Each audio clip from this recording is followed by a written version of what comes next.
ಓಂ ನಮೋ ವೆಂಕಟೇಶಾಯ. ಎಲ್ಲರಿಗೂ ನಮಸ್ಕಾರ. ಈ ವಿಡಿಯೋನಲ್ಲಿ ನಾವು ಕೆಲವು ಮುಖ್ಯವಾದ ವಿಷಯಗಳನ್ನು ತಿಳಿದುಕೊಳ್ಳೋಣ.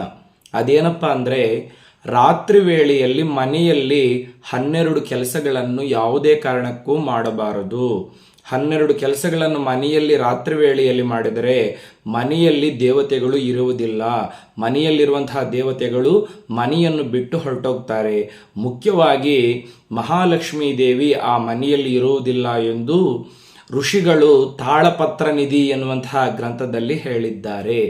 ಹೀಗೆ ನಾನು ಹೇಳುವಂತಹ 12 ಕೆಲಸಗಳನ್ನು ಯಾವುದೇ ಕಾರಣಕ್ಕೂ ರಾತ್ರಿ ವೇಳೆಯಲ್ಲಿ ಮಾಡಬಾರದು. ಕೆಲವರು ತಿಳಿಯದೆ ಪಾಪ ಮನೆಯಲ್ಲಿ ಸಣ್ಣ ಪುಟ್ಟ ತಪ್ಪುಗಳನ್ನು ರಾತ್ರಿ ವೇಳೆಯಲ್ಲಿ ಮಾಡ್ತಾ ಇರ್ತಾರೆ. ಆ ಫಲದಿಂದಾನೇ ಅವರು ಎಷ್ಟೋ ಕಷ್ಟಗಳನ್ನು ಅನುಭವಿಸ್ತಾ ಇರ್ತಾರೆ. ಅವರು ಮನೆಯಲ್ಲಿ ಐಶ್ವರ್ಯ ನಿಲ್ಲದೆ ಅನಾರೋಗ್ಯ ಸಮಸ್ಯೆಗಳಿಂದ ಎಷ್ಟೋ ಕುಂದುಕೊರತೆಗಳಿಂದ ನರಳುತ್ತಾ ಇರ್ತಾರೆ. ಹೀಗೆ ನಾನು ಹೇಳುವಂತಹ 12 ಕೆಲಸಗಳನ್ನು ರಾತ್ರಿ ವೇಳೆಯಲ್ಲಿ ಮನೆಯಲ್ಲಿ ಮಾಡದಿರ ಸರಿಪಡಿಸಿಕೊಂಡರೆ ಮನೆ ಸಂತೋಷವಾಗಿರುತ್ತೆ. ಮಹಾಲಕ್ಷ್ಮಿ ಅನುಗ್ರಹದಿಂದ ಮನೆಯಲ್ಲಿ ಅಷ್ಟೈಶ್ವರ್ಯಗಳು, ಸಕಲ ಸಂಪತ್ತುಗಳು, ಆಯುರಾರೋಗ್ಯಗಳು ತುಂಬು ತುಣುಗುತ್ತವೆ. ಇದು ಪರಮ ಸತ್ಯ. ಋಷಿಗಳು ಹಿರಿಯರು ಯಾವ ವಿಷಯ ಹೇಳಿದ್ರು ನಮ್ಮ ಒಳ್ಳೆಯದಕ್ಕೆ ತಾನೇ ಹೇಳೋದು.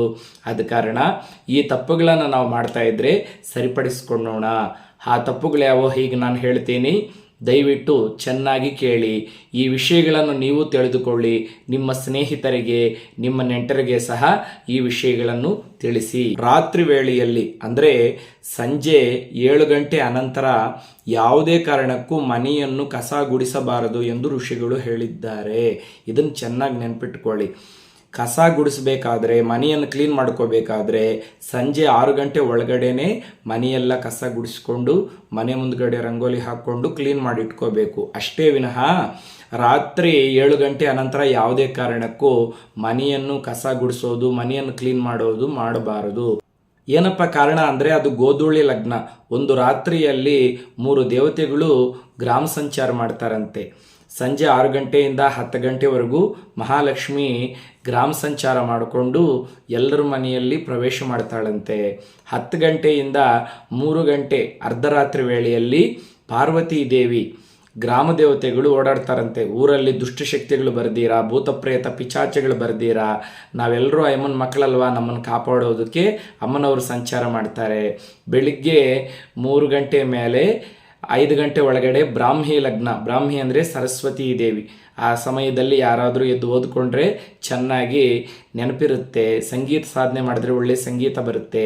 ಯಾವ ಕಾರ್ಯ ಮಾಡಿದ್ರೂ ಶುಭಪ್ರದವಾಗಿರುತ್ತೆ. ಆದ ಕಾರಣ ಸಾಯಂ ಸಂಧ್ಯಾ ವೇಳೆಯಲ್ಲಿ ಮಹಾಲಕ್ಷ್ಮಿ ಮನೆಯೊಳಗಡೆ ಬರುವಂತಹ ಸಂದರ್ಭದಲ್ಲಿ ನಾವು ಕಸ ಗುಡಿಸಿ ಆ ಕಸವನ್ನು ಹೊರಗಡೆ ಹಾಕಬಾರದು ಅಂತ ಋಷಿಗಳು ತಿಳಿಸಿದ್ದಾರೆ. 2ನೇ ವಿಷಯ, ರಾತ್ರಿ ವೇಳೆಯಲ್ಲಿ ತಲೆಗೆ ಸ್ನಾನ ಮಾಡಬಾರದು. ಮಹಿಳೆಯರಾದರೂ ಆಗ್ಬೋದು, ಪುರುಷರಾದರೂ ಆಗ್ಬೋದು, ರಾತ್ರಿ ವೇಳೆಯಲ್ಲಿ ತಲೆ ಸ್ನಾನ ಮಾಡಬಾರದು. ಒಂದು ವೇಳೆ ಸಾಯಂಕಾಲ ವೇಳೆಯಲ್ಲಿ ಸಂಧ್ಯಾ ವಂದನ ಮಾಡಬೇಕಾದ್ರೂ ಅಥವಾ ಯಾವುದಾದ್ರೂ ವ್ರತಗಳು ಪೂಜೆಗಳು ಮಾಡಬೇಕಾದ್ರೂ 6 ಗಂಟೆ ಒಳಗಡೆ ತಲೆ ಸ್ನಾನ ಮಾಡ್ಬೋದೇ ವಿನಃ 6 ಗಂಟೆ ಅನಂತರ ತಲೆಗೆ ಸ್ನಾನ ಮಾಡಬಾರದು ಅಂತ ಋಷಿಗಳು ಹೇಳಿದ್ದಾರೆ. ಈ ವಿಷಯ ಕೇಳಿದ ತಕ್ಷಣ ಕೆಲವರು ಹೇಳ್ತಾರೆ, ಗುರುಗಳೇ ನಾವು ಆಫೀಸಲ್ಲಿ ವರ್ಕ್ ಮುಗಿಸ್ಕೊಂಡು ಬರೋದಕ್ಕೆ 7:30-8 ಗಂಟೆ ಆಗುತ್ತೆ, ಮೈಯೆಲ್ಲ ಬೆವರಿಡ್ದಿರುತ್ತೆ, ಏನೋ ಒಂಥರ ವಾಸನೆ, ಆವಾಗ ನಾವು ತಲೆಗೆ ಸ್ನಾನ ಮಾಡಿ ಮಲ್ಕೊಂಡ್ರೆ ಚೆನ್ನಾಗಿ ನಿದ್ದೆ ಬರುತ್ತೆ, ನೀವೇನೋ ರಾತ್ರಿ ವೇಳೆಯಲ್ಲಿ ತಲೆಗೆ ಸ್ನಾನ ಮಾಡಬಾರ್ದು ಅಂತ ಹೇಳ್ತಾ ಇದ್ದೀರಾ, ಹೇಗೆ ಗುರುಗಳೇ ಅಂತ ಅನ್ಬೋದು. ನೋಡಿ, ನೀವು ರಾತ್ರಿ ವೇಳೆಯಲ್ಲಿ ಸ್ನಾನ ಮಾಡಬೇಕಾದ್ರೆ ಮೈಗೆ ಸ್ನಾನ ಮಾಡ್ಕೊಳ್ಳಿ, ಅಷ್ಟೇ ವಿನಃ ತಲೆಗೆ ಸ್ನಾನ ಮಾಡಬಾರ್ದು. ಯಾಕಪ್ಪ ಅಂದರೆ ನಮ್ಮ ಋಷಿಗಳು ಯಾವುದೇ ಒಂದು ವಿಷಯ ಹೇಳಿದ್ರು ಅದರಲ್ಲಿ ಒಂದು ಸೈಂಟಿಫಿಕ್ ರೀಸನ್ ಇರುತ್ತೆ. ರಾತ್ರಿ ವೇಳೆಯಲ್ಲಿ ತಲೆ ಸ್ನಾನ ಮಾಡಿದ್ರೆ ತಲೆ ಬೇಗ ಆರುವುದಿಲ್ಲ, ಸ್ವಲ್ಪ ಥಂಡಿ ಇರುತ್ತೆ, ಮಹಿಳೆಯರಿಗಾದರೂ ಪುರುಷರಿಗಾದರೂ. ಹಾಗೆ ನಾವು ಮಲಗಿಬಿಟ್ರೆ ನೆಗಡಿ ಬರ್ಬೋದು, ಕೆಮ್ಮು ಬರ್ಬೋದು, ಜ್ವರ ಬರ್ಬೋದು, ತಲೆನೋವು ಬರ್ಬೋದು, ಇನ್ನಿತರ ಅನಾರೋಗ್ಯ ಸಮಸ್ಯೆಗಳು ಬರ್ಬೋದು. ಆದ ಕಾರಣ ನಮ್ಮ ಋಷಿಗಳು ರಾತ್ರಿ ವೇಳೆಯಲ್ಲಿ ತಲೆಗೆ ಸ್ನಾನ ಮಾಡಬಾರದು ಅಂತ ಹೇಳಿದ್ದಾರೆ. ಬೇಕಾದರೆ ಅತ್ಯವಸರ ಪರಿಸ್ಥಿತಿಯಲ್ಲಿ ಮೈಗೆ ಸ್ನಾನ ಮಾಡಿಕೊಳ್ಳಬಹುದು. 3ನೇ ವಿಷಯ, ರಾತ್ರಿ ವೇಳೆಯಲ್ಲಿ ಯಾವುದೇ ಕಾರಣಕ್ಕೂ ಮೊಸರನ್ನು ತಿನ್ನಬಾರದು, ಮೊಸರನ್ನು ಕುಡಿಯಬಾರದು. ಕೆಲವರು ರಾತ್ರಿ ಊಟ ಮಾಡುವಾಗ ಮೊಸರು ಹಾಕ್ಕೊಂಡು ತಿಂತಾ ಇರ್ತಾರೆ. ಆ ರೀತಿ ಮಾಡಲೇಬಾರದು. ನೋಡಿ, ಇದರಲ್ಲೂ ಒಂದು ಸೈಂಟಿಫಿಕ್ ರೀಸನ್ ಇದೆ. ಯಾಕಂದರೆ ಮೊಸರಲ್ಲಿ ಫ್ಯಾಟ್ ಇರುತ್ತೆ. ಅದು ನಾವು ತಿಂದು ಮಲಗಿದಾಗ ಅದು ಬಂದು ಹೃದಯದ ಮೇಲೆ ಪೇರಿಕೊಳ್ಳುವಂತಹ ಅವಕಾಶ ಇರುತ್ತೆ, ಹೃದಯಾಪಘಾತಗಳು ಬರುವಂತಹ ಸಮಸ್ಯೆಗಳು ಇರುತ್ತೆ. ಆದ ಕಾರಣ ನಮ್ಮ ಋಷಿಗಳು ನಮ್ಮ ಒಳ್ಳೆಯದಕ್ಕೋಸ್ಕರ ಯಾವಾಗೋ ದಿವ್ಯ ದೃಷ್ಟಿಯಿಂದ ಯೋಚನೆ ಮಾಡಿ ಈ ವಿಷಯಗಳನ್ನೆಲ್ಲ ತಾಳಪತ್ರ ನಿಧಿಯಲ್ಲಿ ಬರೆದಿದ್ದಾರೆ. ಆದ ಕಾರಣ ರಾತ್ರಿ ವೇಳೆಯಲ್ಲಿ ಮೊಸರು, ತುಪ್ಪ, ಬೆಣ್ಣೆ ಇಂಥ ಜಿಡ್ಡು ಪದಾರ್ಥಗಳನ್ನು ಯಾವುದೇ ಕಾರಣಕ್ಕೂ ತಿನ್ನಬಾರದು. 4ನೇ ವಿಷಯ, ರಾತ್ರಿ ವೇಳೆಯಲ್ಲಿ ಯಾವುದೇ ಕಾರಣಕ್ಕೂ ಹಾಲನ್ನು, ದವಸ ಧಾನ್ಯಗಳನ್ನು, ಉಪ್ಪನ್ನು, ಚಿನ್ನಾಭರಣಗಳನ್ನು ಬೇರೆಯವರಿಗೆ ಕೊಡಬಾರದು. ಅಂದರೆ ಮನೆಯಿಂದ ಹೊರಗಡೆ ಕೊಡಬಾರದು. ಯಾಕೆ ಅಂದರೆ ಹಾಲು ಲಕ್ಷ್ಮೀ ನಿವಾಸ ಸ್ಥಾನ.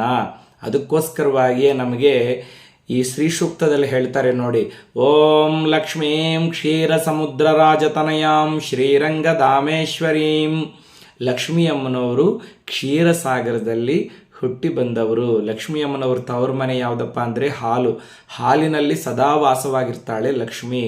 ಯಾವುದೇ ಕಾರಣಕ್ಕೂ ಸಂಜೆ 6 ಗಂಟೆ ಅನಂತರ ಯಾರೇ ಬಂದು ಕೇಳಿದ್ರು ಹಾಲನ್ನು, ಮೊಸರನ್ನು ಕೊಡಬಾರದು.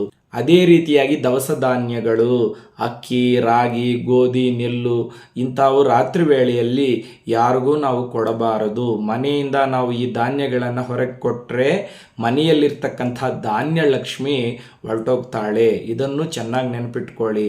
ಅದೇ ರೀತಿಯಾಗಿ ಉಪ್ಪನ್ನು ಸಹ ರಾತ್ರಿ ವೇಳೆಯಲ್ಲಿ ಯಾರು ಬಂದು ಕೇಳಿದ್ರು ಕೊಡಬಾರದು. ಚಿನ್ನಾಭರಣಗಳು ಅಂದರೆ ಬಂಗಾರ, ಗೋಲ್ಡನ್ನು ಸಹ ರಾತ್ರಿ ವೇಳೆಯಲ್ಲಿ ಯಾರಿಗೂ ಕೊಡಬಾರ್ದು. ಯಾರಾದರೂ ಬಂದು ಅತಿಗೆ ನಮ್ಗೆ ಯಾವುದೋ ಫಂಕ್ಷನ್ ಇದೆ, ನಿಮ್ಮ ನಕ್ಲೀಸನ್ನು ಕೊಡಿ, ಹಾಕ್ಕೊಂಡು ಹೋಗಿ ಮತ್ತೆ ನಾಳೆ ತಂದು ಕೊಡ್ತೀವಿ ಅಂದರೆ ರಾತ್ರಿ ವೇಳೆಯಲ್ಲಿ ಯಾವುದೇ ಕಾರಣಕ್ಕೂ ಬಂಗಾರವನ್ನು ಕೊಡಬೇಡಿ. ಒಂದು ವೇಳೆ ನೀವು ಯಾರಾದರೂ ಬೇಕಾಗಿರೋರಿಗೆ ನಕ್ಲೀಸು ಅಥವಾ ಬಳೆಗಳು ಯಾವುದಾದ್ರೂ ಕೊಡಬೇಕಾದ್ರೆ ಮಧ್ಯಾಹ್ನನೇ ಕರೆದುಬಿಟ್ಟು 1-2 ಗಂಟೆ, 3 ಗಂಟೆ, 4 ಗಂಟೆ, 5 ಗಂಟೆ ಒಳಗಡೆ ತಗೊಳ್ಳಿ, ಹಾಕ್ಕೊಂಡು ನಾಳೆ ತಂದು ಕೊಡಿ ಅಂತ ಕೊಡಿ. ಅಷ್ಟೇ ವಿನಃ ರಾತ್ರಿ ವೇಳೆಯಲ್ಲಿ ಚಿನ್ನಾಭರಣಗಳು ಯಾರು ಬಂದು ಕೇಳಿದ್ರು ಕೊಡಬಾರ್ದು. ತದನಂತರ ರಾತ್ರಿ ವೇಳೆಯಲ್ಲಿ ಯಾವುದೇ ಕಾರಣಕ್ಕೂ ಮನೆಯಲ್ಲಿ ಬೂಜು ಉದುರಿಸಬಾರದು. ಕೆಲವರು ಪೊರಕೆ ತಗೊಂಡು ಮನೆಯಲ್ಲಿರುವಂತಹ ಗೂಡುಗಳನ್ನೆಲ್ಲ ಉದುರಿಸ್ತಾ ಇರ್ತಾರೆ. ಆ ರೀತಿ ಮಾಡಬಾರದು. ಮುಖ್ಯವಾಗಿ ರಾತ್ರಿ ವೇಳೆಯಲ್ಲಿ ಬಟ್ಟೆಗಳನ್ನು ಸಹ ಒಗೆಯಬಾರದು ಅಂತ ಶಾಸ್ತ್ರದಲ್ಲಿ ಹೇಳಿದ್ದಾರೆ. ರಾತ್ರಿ ವೇಳೆಯಲ್ಲಿ ಮಹಿಳೆಯರು ಬಟ್ಟೆಗಳನ್ನು ಒಗೆಯಬಾರದಂತೆ. ಆದರೆ ಈಗ ಆಧುನಿಕ ಕಾಲದಲ್ಲಿ ಎಷ್ಟೋ ಜನ ಮಹಿಳೆಯರು ಆಫೀಸಲ್ಲಿ ವರ್ಕ್ ಮಾಡಿ ಮನೆಗೆ ಬರ್ತಾರೆ, ಬಟ್ಟೆಗಳು ಜಾಸ್ತಿ ಇರುತ್ತೆ, ಎಲ್ಲ ಕೊಳೆ ಆಗಿರುತ್ತೆ, ಅದನ್ನು ವಾಷಿಂಗ್ ಮಿಷಿನ್ಗೆ ಆಗಿ ಒಗೀತಾ ಇರ್ತಾರೆ. ಆ ರೀತಿ ಮಾಡಬಾರ್ದಂತೆ. ಮುಖ್ಯವಾಗಿ ಹರಿದೋಗಿರುವಂತಹ ಬಟ್ಟೆಗಳನ್ನು ಸೂದಿ ದಾರ ತಗೊಂಡು ಹೊಲಿಯಬಾರದು. ಬಟ್ಟೆಗಳನ್ನು ಬೇರೆಯವರಿಗೆ ದಾನ ಮಾಡಬಾರ್ದು ಅಂತ ಸಹ ಶಾಸ್ತ್ರದಲ್ಲಿ ಹೇಳಿದ್ದಾರೆ. ಒಂದು ವೇಳೆ ಆಫೀಸ್ ವರ್ಕ್ಸಲ್ಲಿ ಸ್ವಲ್ಪ ಬ್ಯುಸಿಯಾಗಿರುವಂಥ ಮಹಿಳೆಯರು ರಾತ್ರಿ ವೇಳೆಯಲ್ಲಿ ಬಟ್ಟೆ ಒಗೆದು ಹಾರಾಕಿದ್ರೂ ಪರವಾಗಿಲ್ಲ. ಆದರೆ ಯಾವುದೇ ಕಾರಣಕ್ಕೂ ಸೂಜಿ ದಾರ ತಗೊಂಡು ಬಟ್ಟೆಯನ್ನು ಹೊಲಿಯೋದು, ಬಟ್ಟೆಗಳನ್ನು ಬೇರೆಯವರಿಗೆ ದಾನ ಮಾಡುವುದು ಇಂಥ ಕೆಲಸಗಳನ್ನು ಮಾತ್ರ ಮಾಡಬೇಡಿ. ರಾತ್ರಿ ವೇಳೆಯಲ್ಲಿ ಯಾವುದೇ ಕಾರಣಕ್ಕೂ ಕುಂಬಳಕಾಯಿಯನ್ನು ಒಡೆಯಬಾರದು. ಇಂಗ್ಲೀಷಲ್ಲಿ ಪಂಪ್ಕಿನ್ ಅಂತೀವಲ್ವಾ, ಆ ಕುಂಬಳಕಾಯಿಯನ್ನು ಮಹಿಳೆಯರು, ಪುರುಷರು, ಚಿಕ್ಕವರು, ದೊಡ್ಡವರು ಯಾರೂ ಸಹ ಕುಂಬಳಕಾಯಿಯನ್ನು ಒಡೆಯಬಾರದು. ಸಾರು ಮಾಡ್ಕೋಬೇಕಿದ್ರು, ಪಲ್ಯ ಮಾಡ್ಕೋಬೇಕಿದ್ರು ಕುಂಬಳಕಾಯಿಯನ್ನು ಸಂಜೆ 5 ಗಂಟೆ ಒಳಗಡೆ ಒಡೆದು ಸಿದ್ಧತೆ ಮಾಡಿಟ್ಕೋಬೇಕು. ಅಷ್ಟೇ ವಿನಃ ರಾತ್ರಿ 7 ಗಂಟೆ ಅನಂತರ ಕುಂಬಳಕಾಯಿಯನ್ನು ಒಡೆಯಬಾರದು ಅಂತ ಸಹ ಶಾಸ್ತ್ರದಲ್ಲಿ ಹೇಳಿದ್ದಾರೆ. ತದನಂತರ ರಾತ್ರಿ ವೇಳೆಯಲ್ಲಿ ಮೆಣಸಿನಕಾಯಿಯನ್ನು ಉರಿಯಬಾರದು. ಕೆಲವರು ಬಾಣಲಿಯಲ್ಲಿ ಒಣಮೆಣಸಿನಕಾಯಿ ಹಾಕ್ಕೊಂಡು ಉರಿತಾ ಇರ್ತಾರೆ, ಖಾರದ ಪುಡಿ ಮಾಡ್ಕೊಳೋದಕ್ಕೆ, ಯಾವುದ್ಯಾವುದೋ ಸಾಂಬಾರು ಪುಡಿಗಳು ಮಾಡ್ಕೊಳೋದಕ್ಕೆ. ನೋಡಿ, ರಾತ್ರಿ ವೇಳೆಯಲ್ಲಿ ಮೆಣಸಿನಕಾಯಿಯನ್ನು ಉರಿಯಬಾರದು. ಆ ಮನೆಯಲ್ಲಿ ದರಿದ್ರ ದೇವತೆ ಪ್ರವೇಶ ಮಾಡ್ತಾಳೆ. ನಿಮಗೆ ಸಾಂಬಾರುಗಳಲ್ಲಿ, ಪಲ್ಯಗಳಲ್ಲಿ ಹಾಕ್ಕೊಳ್ಳೋದಕ್ಕೆ ಉರಿದಿರೋ ಮೆಣಸಿನಕಾಯಿ ಬೇಕಾಗಿದ್ದರೆ ಮಧ್ಯಾಹ್ನ ವೇಳೆಯಲ್ಲಿ ಫ್ರೀ ಆಗಿರುವಾಗ ಒಣಮೆಣಸಿನಕಾಯಿಯನ್ನು ನೀವು ಹುರ್ಕೊಂಡು ಒಂದು ಡಬ್ಬಲ್ಲಿ ಸಪ್ರೇಟಾಗಿ ಇಟ್ಕೊಂಡಿರಿ. ಅಷ್ಟೇ ವಿನಃ ರಾತ್ರಿ ವೇಳೆಯಲ್ಲಿ ಮೆಣಸಿನಕಾಯಿಯನ್ನು ಯಾವುದೇ ಕಾರಣಕ್ಕೂ ಉರಿಯಬಾರದು ಅಂತ ಸಹ ನಮಗೆ ಪರಿಹಾರ ಶಾಸ್ತ್ರದಲ್ಲಿ, ಅದೇ ರೀತಿಯಾಗಿ ತಾಳಪತ್ರ ನಿಧಿ ಎನ್ನುವಂತಹ ಗ್ರಂಥದಲ್ಲಿ ಸಹ ಋಷಿಗಳು ತಿಳಿಸ್ಕೊಟ್ಟಿದ್ದಾರೆ. ತದನಂತರ ಮಹಿಳೆಯರು ರಾತ್ರಿ ವೇಳೆಯಲ್ಲಿ ಕೂದಲನ್ನು ಬಿಟ್ಕೊಂಡು ಮನೆಯೆಲ್ಲ ಓಡಾಡಬಾರದು. ಕೆಲವರು ನೋಡಿ, ಸಾಯಂಕಾಲ ಆಗಿದ ತಕ್ಷಣ ಈ ರಬ್ಬರ್ ಬ್ಯಾಂಡ್ ತೆಗೆದುಬಿಟ್ಟು ಫ್ರೀಯಾಗಿ ಬಿಟ್ಬಿಟ್ಟು ಆ ಕೂದಲನ್ನು ನಿರ್ಪೋಚ್ಕೊಂಡು ಮನೆಯೆಲ್ಲ ತಿರುಗ್ತಾ ಇರ್ತಾರೆ. ಆ ರೀತಿ ಜುಟ್ಟು ಬಿಟ್ಕೊಂಡು ಮನೆಯಲ್ಲಿ ಓಡಾಡಬಾರದಂತೆ. ಮುಖ್ಯವಾಗಿ ಬಾಚಣಿಗೆ ತಗೊಂಡು ಸಿಕ್ಕು ಬಿಡಿಸಬಾರದಂತೆ ಮಹಿಳೆಯರು. ಮಹಾಭಾರತದಲ್ಲಿ ದ್ರೌಪದಿ ದೇವಿ 13 ವರ್ಷ ಕೂದಲನ್ನು ಗಂಟಾಕಲಿಲ್ಲ. ಯಾಕಂದರೆ ದುಶ್ಯಾಸನ ಕೂದಲು ಹಿಡ್ಕೊಂಡು ಸಭೆಯೊಳಗಡೆ ಎಡ್ಕೊಂಡು ಬರ್ತಾನೆ. ಅವನು ಅವಮಾನ ಮಾಡಿದ್ದಾನೆ, ಆದ ಕಾರಣ ದುಶ್ಯಾಸನ ಸತ್ತ ಮೇಲೇ ನಾನು ಈ ಕೂದಲು ಗಂಟು ಹಾಕೋದು ಅಂತ ದುಶ್ಯಾಸನ ಸತ್ತಾಗ ಅವನ ರಕ್ತವನ್ನು ತಗೊಂಡು ಬಂದು ಭೀಮಸೇನ ದ್ರೌಪದಿ ಕೂದಲಿಗೆ ಉಜ್ಜಿದಾಗ ಆ ಮಹಾತಾಯಿ 13 ವರ್ಷ ಆದ ನಂತರ ಆ ಕೂದಲನ್ನು ಗಂಟು ಹಾಕ್ಕೊಂತಾಳೆ. ಅದೇ ರೀತಿಯಾಗಿ ರಾಮಾಯಣದಲ್ಲಿ ರಾವಣ ಸೀತಾಮಾತೆಯನ್ನು ಕದ್ದು ಹೋಗಿ ಅಶೋಕವನದಲ್ಲಿ ಶಿಂಶುಪಾ ವೃಕ್ಷದ ಕೆಳಗಡೆ ಬಂಧಿಸ್ತಾನೆ. ಹಾಗೆ ಸೀತಾಮಾತೆಯು ಸಹ ಕೂದಲು ಬಿಟ್ಟುಬಿಡ್ತಾಳೆ. ರಾವಣ ಸತ್ತ ಮೇಲೇ ಆ ಮಹಾತಾಯಿ ಕೂದಲು ಗಂಟು ಹಾಕೋದು. ಮಹಿಳೆಯರು ಮನೆಯಲ್ಲಿ ಕೂದಲು ಬಿಟ್ಕೊಂಡು ತಿರುಗ್ತಾ ಇದ್ದಾರೆ ಅಂದರೆ ಯಾರನ್ನೋ ಸಾಯಿಸಬೇಕು ಅಂತ ಪ್ರತಿಜ್ಞೆ ಮಾಡಿದ್ದಾರೆ ಅಂತ ಅರ್ಥ. ಆದ ಕಾರಣ ಮಹಿಳೆಯರು ಯಾವುದೇ ಕಾರಣಕ್ಕೂ ಮನೆಯಲ್ಲಿ ಕೂದಲು ನಿರ್ಪೋಚ್ಕೊಂಡು ತಿರುಗಬಾರ್ದು. ಕನೀಸ ಪಕ್ಷ ಒಂದು ಕ್ಲಿಪ್ಪು ಅಥವಾ ಒಂದು ರಬ್ಬರ್ ಬ್ಯಾಂಡ್ ಆದರೂ ಹಾಕಿಕೊಳ್ಳಬೇಕು. ಹಿರಿಯರು ಋಷಿಗಳು ಯಾವುದು ಹೇಳಿದ್ರು ನಮ್ಮ ಒಳ್ಳೆಯದಕ್ಕೆ ತಾನೇ ಹೇಳೋದು. ಇದನ್ನು ನಾವು ತಿಳ್ಕೊಂಡು ಆಚರಣೆ ಮಾಡಿದ್ರೆ ನಮ್ಮ ಮನೆ ತುಂಬ ಸಂತೋಷವಾಗಿರುತ್ತೆ, ಅಷ್ಟೈಶ್ವರ್ಯಗಳು ಮನೆಯಲ್ಲಿರುತ್ತೆ. ಇಲ್ಲ ನಮ್ಮಿಷ್ಟ, ನಾವು ಕೂದಲು ಇರ್ಪೋಚ್ಕೊಂಡೇ ತಿರುಗುತ್ತೇವೆ, ನಾವು ರಾತ್ರಿ ವೇಳೆಯಲ್ಲಿ ಸಿಕ್ಕು ಬಿಡಿಸ್ತೀವಿ, ಹೇಳೋದಕ್ಕೆ ನೀವ್ಯಾರ್ರಿ ಅಂತ ವಿತಂಡವಾದವಾಗಿ ಮಾತಾಡೋರಿಗೆ ನಾವು ಏನನ್ನೂ ಹೇಳೋದಕ್ಕಾಗೋದಿಲ್ಲ. ಹೇಳುವುದು ನಮ್ಮ ಧರ್ಮ, ಕೇಳದಿರ ಇದ್ರೆ ಅವ್ರ ಕರ್ಮ. ತದನಂತರ ರಾತ್ರಿ ವೇಳೆಯಲ್ಲಿ ಮನೆಯಲ್ಲಿ ಸತಿಪತಿ ಕಲಹವನ್ನು ಮಾಡಿಕೊಳ್ಳಬಾರದು, ಅಂದರೆ ಜಗಳ ಮಾಡಿಕೊಳ್ಳಬಾರದು. ಕೆಲವ್ರು ನೋಡಿ ರಾತ್ರಿ ವೇಳೆಯಲ್ಲಿ ಶುರು ಹಚ್ಕೊಂಡ್ಬಿಡ್ತಾರೆ ರಂಪರಾಮಾಯಣ. ಗಂಡನನ್ನು ಹೆಂಡತಿ ಬೈಯೋದು, ನಿಮ್ಮನ್ನು ಕಟ್ಕೊಂಡಾಗಿಂದ ಒಂದು ಒಡವೆ ಇಲ್ಲ, ಒಂದು ಸೀರೆ ಇಲ್ಲ, ಮನೇನೇ ನರಕ ಆಗಿಬಿಟ್ಟಿದೆ. ನಮ್ಮ ಭಾವನ ಮಾಡ್ಕೊಂಡಿದ್ರೆ ನಮ್ಮ ಭಾವ ಅಮೇರಿಕಕ್ಕೆ ಕರ್ಕೊಂಡು ಹೋಗ್ತಾ ಇದ್ದ, ನಿಮ್ಮನ್ನು ಮಾಡ್ಕೊಂಡು ನನಗಿದು ಯಾವುದೋ ಕರ್ಮ ಅಂತ ಅಮ್ಮ ಅಂತ ಇರ್ತಾಳೆ. ಅವನು ಹೋಗಲೇ ನಿನ್ನನ್ನು ಮಾಡಿಕೊಂಡು ನನಗಿದ್ಯಾವುದು ಗ್ರಹಚಾರ, ನಮ್ಮ ಆಫೀಸಲ್ಲಿರುವಂಥ ನಮ್ಮ ಮೇಡಮನ್ನು ಮಾಡ್ಕೊಂಡಿದ್ರೆ ನಾನು ಕೋಟ್ಯಾಧಿಪತಿ ಆಗ್ತಾ ಇದ್ದೆ ಅಂತ ಅವನು ಹೇಳ್ತಾನೆ. ಹೌದು ಬಿಡಿ, ನಾನು ಬಿಟ್ಟು ನಿಮ್ಮೆಲ್ಲರಿಗೂ ಚೆನ್ನಾಗಿರ್ತಾರೆ ಅಂತ ಅಮ್ಮ ಆಳ್ತಾಳೆ. ಆ ರೀತಿ ಒಬ್ಬರ ಮೇಲೆ ಒಬ್ಬರು ಜಗಳ ಆಡ್ಕೊಳ್ತಾ ಇದ್ದರೆ ಆ ಮನೆಯಲ್ಲಿ ಲಕ್ಷ್ಮೀ ದೇವಿ ನಿಲ್ಲುವುದಿಲ್ಲ. ಯಾಕಂದರೆ ಗೃಹಲಕ್ಷ್ಮಿ ಕಣ್ಣೀರು ಹಾಕ್ತಾ ಇದ್ದಾಳೆ, ಇಲ್ಲಿದ್ದರೆ ನಾನು ಕಣ್ಣೀರು ಹಾಕಬೇಕೇನೋ ಅಂತ ಮಹಾಲಕ್ಷ್ಮಿ ಆ ಮನೆಯನ್ನು ಬಿಟ್ಟು ಹೊರಟೋಗ್ತಾಳೆ. ಮಹಾಲಕ್ಷ್ಮಿ ಹೊರಟೋದ್ರೆ ಎಲ್ಲ ದೇವಾನಿ ದೇವತೆಗಳು ಆ ಮಹಾತಾಯಿ ಹಿಂದ್ಗಡೆನೆ ಹೊರಟೋಗ್ತಾರೆ.